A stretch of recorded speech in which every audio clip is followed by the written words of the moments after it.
Madam అంటే కూటమి ప్రభుత్వం రాగానే మహిళలకి ఉచిత బస్సు అన్నారు, మరి ఇచ్చారంటారా?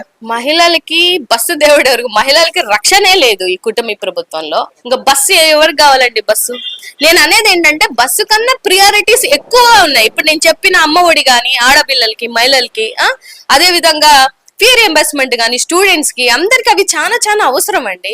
ఇవాళ ఫీ రీఎంబర్స్మెంట్ లో డబ్బులు ఇవ్వకపోతే ఏమవుతుందంటే ఈ సోకాళ్ళు పెద్ద మనుషులు రన్ చేస్తున్నటువంటి కాలేజీలలో పిల్లలకి హాల్ టికెట్లు ఇవ్వకుండా వాళ్ళని బాధ పెడతారు, హోల్ చేస్తారు, బెదిరిస్తారు. వాళ్ళ అప్పులు చేసి కట్టలేరు, వాళ్ళ వల్ల అవ్వదు. అప్పటికప్పుడు అప్పులు తేవాలంటే ఎలాగవుతుంది?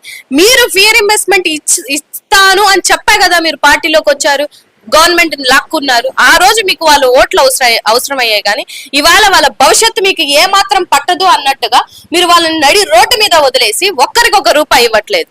సో దయించి అందరి కలెక్టర్లకి నేనేం చెప్తున్నాను అని అంటే ఫీ రీఎంబర్స్మెంట్ గవర్నమెంట్ రిలీజ్ చేయకపోతే ఏదైతే ప్రైవేట్ కాలేజీలు ఉన్నాయో వాళ్ళు హాల్ టికెట్ ఇవ్వలేదు అనేది వాళ్ళని మాత్రం మోసం చేసినా లేకపోతే బ్లాక్ మెయిల్ చేసినా కూడా ఇమీడియట్ గా అలాంటి కాలేజెస్ మీద యాక్షన్ తీసుకోవాలని నేను ప్రతి ఒక్క కలెక్టర్ ని మనస్ఫూర్తిగా కోరుకుంటున్నాను.